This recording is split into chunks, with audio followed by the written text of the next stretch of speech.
New Year's Eve, we all know, is a wonderful time where we all celebrate the past year, we look forward to and plan the next year, and everyone deserves to do that, to celebrate the new year without being concerned about their personal safety.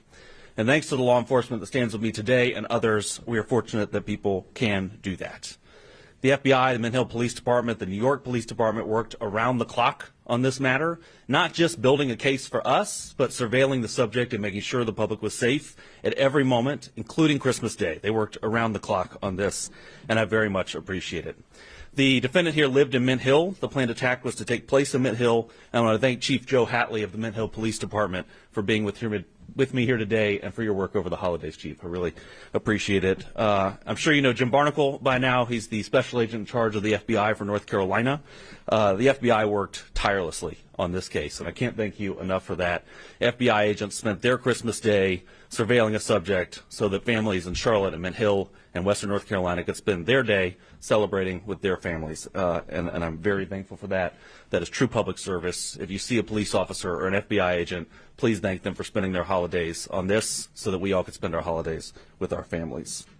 I also want to thank the prosecutors in my office who also worked over the holidays getting a search warrant and an arrest warrant and making sure that the public was safe and that this terrorist attack was foiled. The defendant here is an 18-year-old named Christian Sturdivant. He has been planning this attack for about a year, but he's been planning an attack for far longer than that. He was planning this attack in support of ISIS, and we have charged him with attempting to provide material support to a foreign terrorist organization, that organization being, of course, ISIS. Now, this is still very much an active investigation. We had to act quickly here to protect the public. So we are light on details, but we'll tell you as much as we can. And Mr. Barnacle will probably tell you more than I will about those charges, but I thought I would give you an overview of what's in the federal complaint and the charges that we charged. So Mr. Sturdivant started on the Internet. He started reading ISIS material, started going to ISIS websites, making TikTok videos, and eventually reached out to what he thought was a member of ISIS. In reality, was an undercover agent with NYPD in New York. He pledged his allegiance to ISIS with that undercover agent, and he disclosed his plans to, quote, do jihad soon. He then met a second undercover with the FBI, who he also thought was an ISIS participant, and he started to be very specific with his plans. He talked with that undercover agent, again, who he thought was ISIS. He talked about where he was planning to do this attack, which was at a grocery store and a fast food restaurant in Mint Hill, places that we go every day and don't think that we may be harmed. He talked about what means he would use to kill innocent people. He said he was going to wear a Kevlar vest and attack people with knives and hammers. And, of course, he talked about when he was going to carry out this attack, which was New Year's Eve, a time when American life is on full display, right? We're all out there in crowds celebrating all that has happened this year, all that is to come, that we are so proud of, and that is when he planned his attack to attack that American way of life. The FBI executed a search warrant at his home, and they found the instrumentalities of the attack. They found hammers and knives hidden under his bed. They found notes where he planned his attack and detailed his attack and plans for how he was going to carry out this attack. It was a very well-planned, thoughtful attack that he had planned and that was fortunately foiled here. He was preparing for jihad, and innocent people were going to die. And we were very, very fortunate they did not. But the fact that along the way, in this extensive planning of this attack, he encountered not one, but two undercover officers should make the public feel very, very good and very safe. Because law enforcement is out there every day, and we know they have a lot to do. But they have people out there making sure that as people plan these terrorist attacks, they have stops so they find it. And they did find it here. And on Christmas, while we were all opening presents, they were sitting in a driveway making sure that the public was safe. And we're very, very appreciative of that. Mr. Sturdivant was arrested on New Year's Eve, the day he planned his attack. Of course, it did not become public today. It has been under seal until today. He made his initial appearance in federal court this morning, about an hour ago, and this case is now moving through the judicial process. So he will have a preliminary hearing after that and a detention hearing, and of course we will seek that he remain detained, but that's up to a federal judge on that issue. He faces a statutory maximum sentence of 20 years. But as I always tell you, every individual defendant gets a sentencing hearing where a judge takes into account a host of factors under the United States sentencing guidelines. They look at that individual defendant The judge, he or she, looks at that individual defendant and makes a decision on sentencing, so we don't know what the ultimate sentence will be here. Originally, I think it is notable, as part of their efforts, the FBI took Mr. Sturdivant to a state magistrate judge to try to have him involuntarily committed. And that was because he had threatened not only other people's lives, but in the process said that he planned to die by a policeman shooting him. So he had threatened other people's lives and self-harm, but the state magistrate judge denied involuntary commitment. Fortunately, the FBI did not give up then and continued to build a federal case and get the evidence they needed to charge him and detain him and keep everyone safe on New Year's Eve. And I'm very, very thankful for that because countless lives were saved here. On New Year's Eve, everyone is at the grocery store. We're all buying the things we need to celebrate, and we could have had a significant loss of life and significant injury here. So we will be here at the federal level dedicated to making sure the public is safe like we were in this case. And I know that there's a lot that goes on behind the scenes that's never public for investigative reasons, and it's very it brings me satisfaction to be able to tell the public what law enforcement is doing when you don't know it and what's going on behind the scenes to keep everyone safe. So with that, I will turn it over to Special Agent in Charge Barnacle, who can tell you a little bit more about the details. Thank you, Mr. Ferguson, and thank you, Chief Hatley from the Mint Hill Police Department for your partnership in this investigation. My name is James Barnacle. I am the Special Agent in charge of the FBI here in North Carolina. Christian Sturdivant pledged his loyalty to ISIS and committed himself to killing Americans on New Year's Eve. This investigation unfolded quickly. From the moment the FBI was notified of a potential threat of a terrorist-inspired attack in North Carolina, we went all hands on deck. We assessed the credibility of the threat. The investigation lasted about 2 weeks, included numerous investigative techniques, partnerships with law enforcement agencies, and cooperation from the American public. This Christmas, the FBI and our partners worked to protect the American people. We did not let up until Sturdivant was safely in handcuffs. FBI special agents arrested him on December 31st as he was being released from a local medical facility.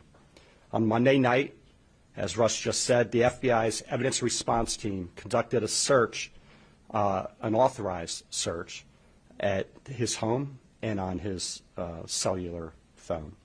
What we found was a manifesto, which the federal complaint alleges contained detailed plans to execute a massacre on New Year's Eve as people shop for the holidays. Without the swift action of the FBI Joint Terrorism Task Force, New York City Police Department, the Mint Hill Police Department, and our partners at the United States Attorney's Office for the Western District of North Carolina, we could be announcing a national tragedy. Instead, a terrorist attack was thwarted. Give a little background on Sturdivant. He's a U.S. citizen. He turned 18 in December of 2025.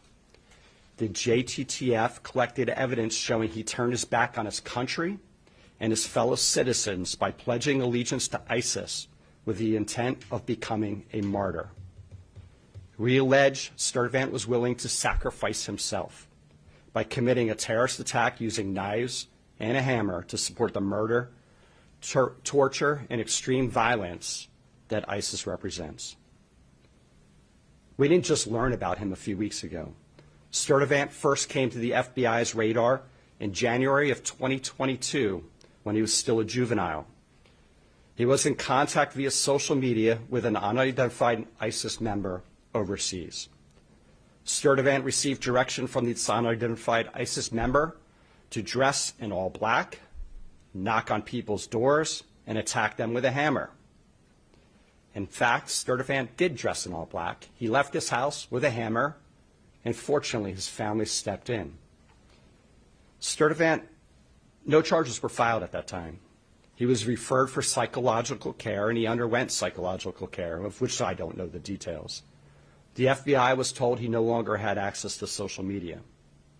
On December 18th, a week prior to Christmas, the Charlotte field office learned it wasn't true, that he was now back on social media. After several FBI offices around this country and the New York Police Department alerted the Charlotte JTTF of a TikTok account username Abu Bakr al-Amerki, who made multiple posts in support of ISIS. Sturtevant was identified as the account holder. And with federal search warrants, the FBI obtained his previous posts to assess the extent of threats to the homeland. But according to the complaint, on or about December 12th, Sturtevant began communicating with an individual on multiple social media platforms. Unbeknownst to Sturtevant, he was talking to a government online covert employee. Within just a few days, Sturtevant direct messaged the online covert employee with a picture of 2 hammers and a knife.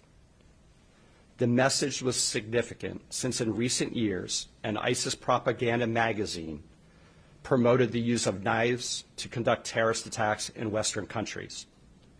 The same ISIS magazine which suggested using vehicles to ram crowds, like the terrorist attack last year on New Year's Day on Bourbon Street. The conversations between the undercover employee and Sturtevant escalated further. Sturtevant allegedly sent a voice recording pledging Bayat, a loyalty oath to ISIS. And on December 20th, the direct messaging allegedly showed Sturtevant asking for help getting firearms, specifically weapons, guns, to carry out the terrorist attack at a food market here in Charlotte area. Thankfully, that did not occur.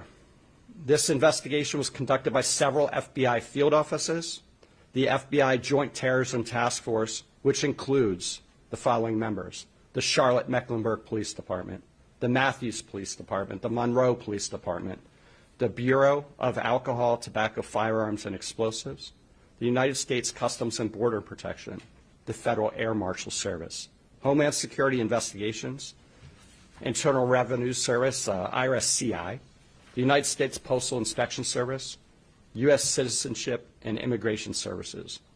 Also, the NYPD, the FBI New York JTTF, the FBI Columbia Division, and the Mint Hill Police Department were instrumental in thwarting this attack.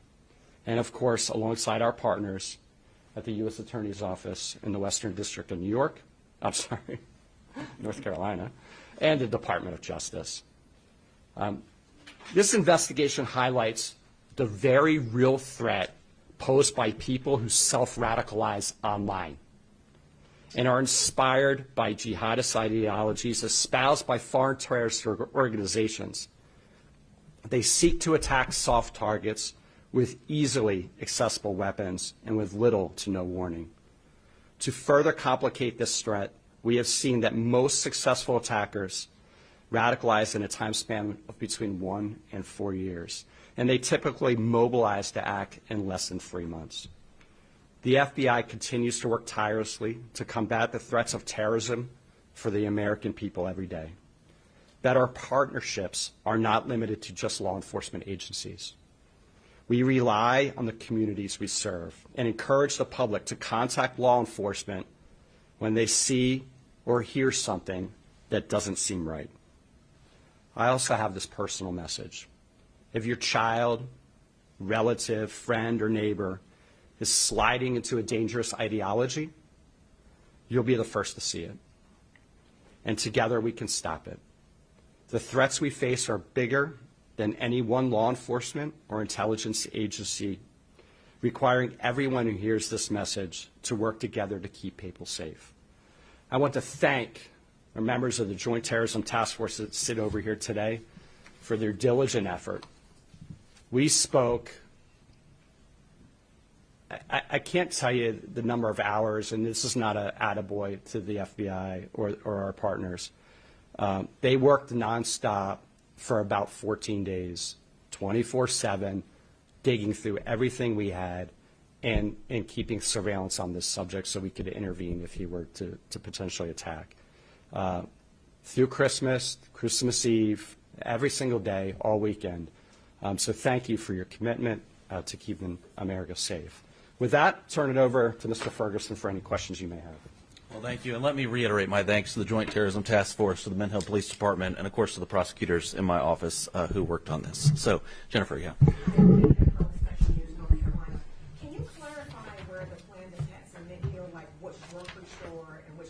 this was expected to take place at? I don't believe it's public yet which grocery store and which fast food restaurant. I can tell you they were in Mint Hill, and as the investigation moves forward, I'm sure that will become public, but it's not at this point. It's on still under investigation. One more follow-up Sure, of course. Ms. Sharp, I understood that correctly. Did you say that the arrest took place after he received medical attention? Did I hear that correctly? No. So the FBI went to a state magistrate judge to try to get him involuntarily committed for medical attention, and it was denied by the state magistrate. Thank you. Whether he got medical attention after that, I don't know. Yes. Hi, Gilbert Jim. from Charlotte Observer. I was wondering, why did the judge, magistrate, deny? And we were not involved in the state court hearing. Obviously, we deal in federal court here. From what I understand, it was a very short hearing, and I don't know of any reasoning given. When was it? Yeah, that was Monday night. Late Monday night. In Mid Hill or Mecklenburg County? Here in Charlotte, or? Mecklenburg County. Correct. Thank you. Hunter. Yeah. Hunter with Channel 9. Following up on that, Burger King is listed in the actual document with a grocery store nearby. The only grocery store nearby is Harris Teeter. Is that confirming it? So the subject worked at Burger King. There, I believe, are a number of grocery stores within the vicinity, and we're not quite there on the exact plan of his attack, but you're on the right path. Okay, and was this a lone wolf attack, or was there any connection to any other plots that have been foiled across the country here recently? Yeah, that's a great question. And this subject was working alone, we believe, at this stage in the investigation. But what's interesting about that is he didn't think he was working alone. He had contacted two different members that he thought were ISIS and working with him, obtaining firearms for him. They happened to be undercover agents, so he was working alone, but it wasn't his intention to work alone. So, yeah, Katie. Russ Katie with WBTV.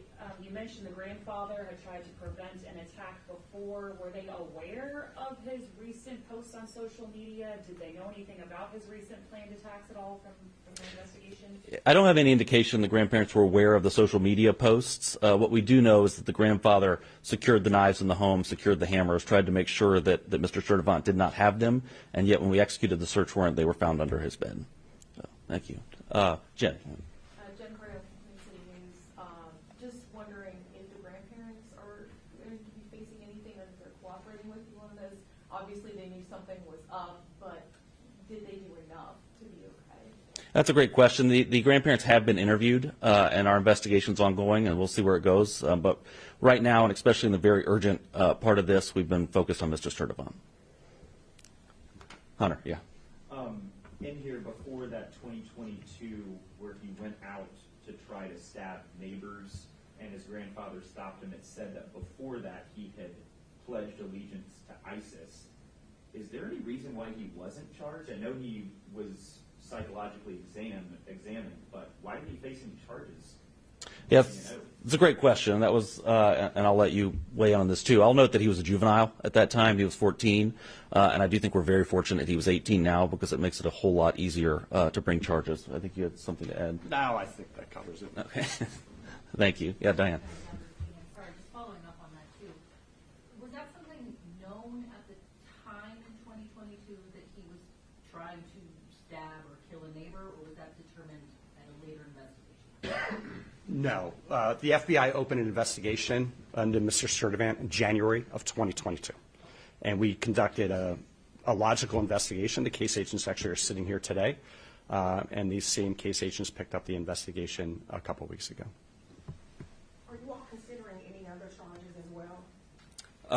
We're always considering additional charges. And so in this case in particular, because this is a very early and an ongoing investigation, we are certainly investigating and looking at other charges, whether that's a firearm charge or some other charge. Right now, we feel confident we have this charge, which is attempted material support of ISIS, but we'll see how the investigation unfolds from here. Thank you. Yeah, definitely. Hunter. I have a question for Chief. Of course. If you would. Certainly. I mean, we see this in parts of our country, but you never think it's your own city. This is Mint Hill that is now a thwarted ISIS terrorist attack. What are your thoughts on all of this? Truly, I believe that's everyone's famous last words. It's never going to happen here. It will never. That can't be my neighbor. It can happen anywhere. Yeah, Diane. I know that you spoke with two undercover agents. In actually ever have any interactions, do we know of, with actual members of ISIS or terrorists or something like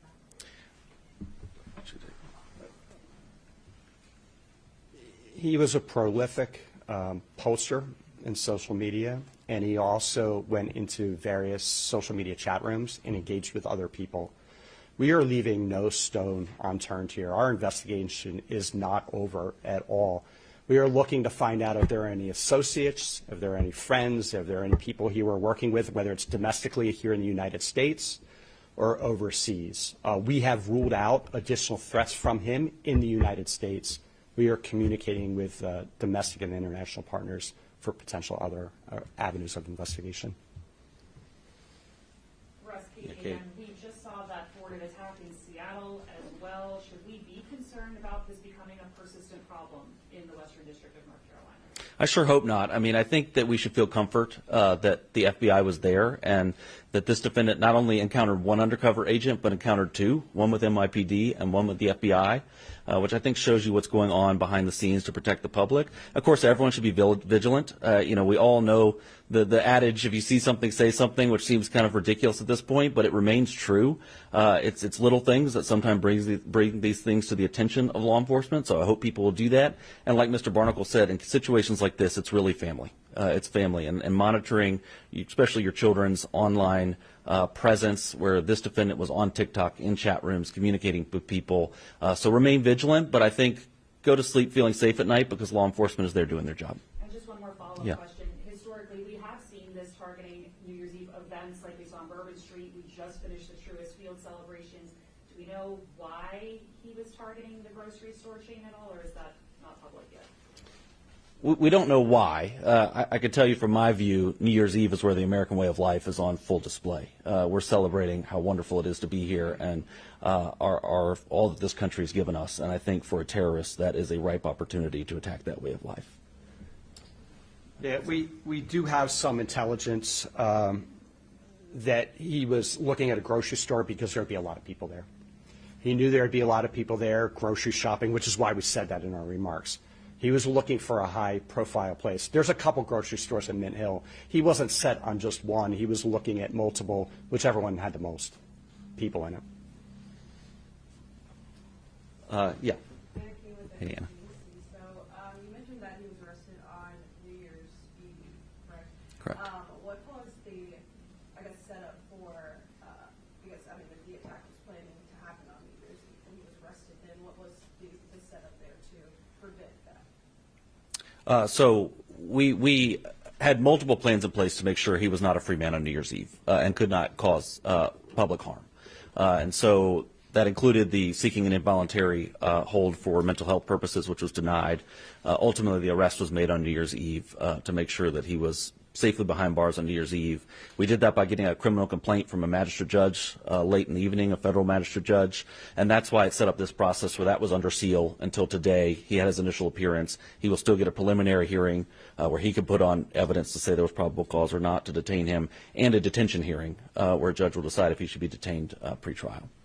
So did you believe that the attack was hours or days away? Was there any anticipation there?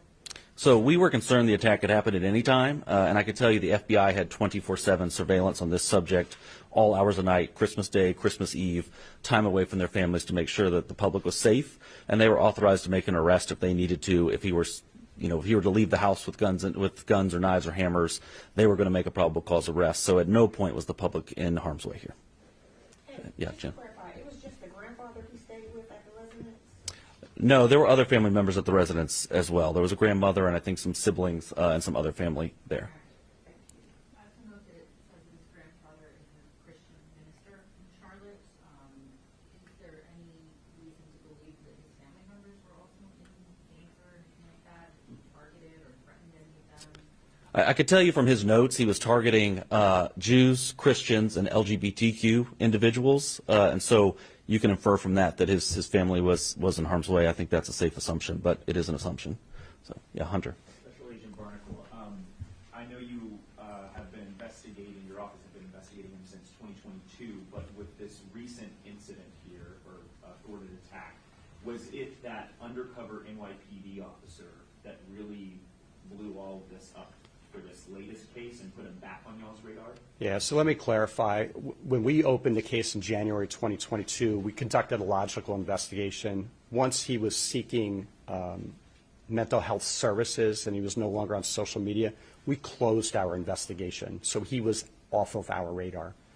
In December, we had contact from FBI field offices, two different offices, well, three FBI field offices, as well as the NYPD undercover. Kind of simultaneous. I'm not sure which came in first, but certainly the NYPD undercover had the most information, the most facts. I think one of our FBI offices came in first. We got that information. We started working and we opened an investigation. But once we started talking to NYPD and the New York JTTF, we went full steam ahead. And this is a very compressed timeline. I want to say the FBI Washington field office reached out to us at night, and then the following morning we had that call with NYPD. Can you just speak to what you can, how difficult this is to pull this off and thwart an attack like this? Well, the FBI deals with threats every single day. Here in North Carolina, we get hundreds of viable or credible threats to life. And so our agents are really good at mitigating those threats, figuring out if they're credible and if the subject is capable of carrying out that threat. And so we go out and we do an investigation, a logical investigation. We often work with local police departments, and we go out and interview the person that posted different things. This one was different because this one was not only credible, but investigation revealed that the subject was capable of executing this attack. He was training. He was doing push-ups, calisthenics, fitness. He had stolen both of those knives. He hid them in his residence. His family had actively hid knives and weapons from him. He hid them. He wrote a manifest. He stole 2 hammers out of the storage shed and hid them in his house. He reached out to an undercover and requested guns. So all the different things are lining up that, when your hair stands up on the back of your neck, that's not enough to charge. We still got to conduct an investigation. We still have to work with the U.S. attorney and prosecutors, and we still have to have a federal judge agree that there's probable cause to charge. These things are hard to do, but this is what we do. Chief, I have a question for you, if you don't mind. What is your message to the people of Mint-Hill today? Again, you guys have been going through a lot within your own department, but what is your message to the community of Mint-Hill today? Very clean and simple. Without the collaborative efforts with all the federal and local agencies involved, this clearly would have happened. Rest assured that even while you're asleep, law enforcement is still proactively working to keep you safe. I can't put it any clearer than that. Any additional questions? One more question. Yeah. So he was currently working at the Burger King? Yes. area. From your knowledge, had you heard any type of concerns from employees or anyone in that area where he worked? Were there any type of red flags there as well? I don't. Not to my knowledge, no. Anything else? Well, thank you all. Thank you for covering this, and Happy New Year.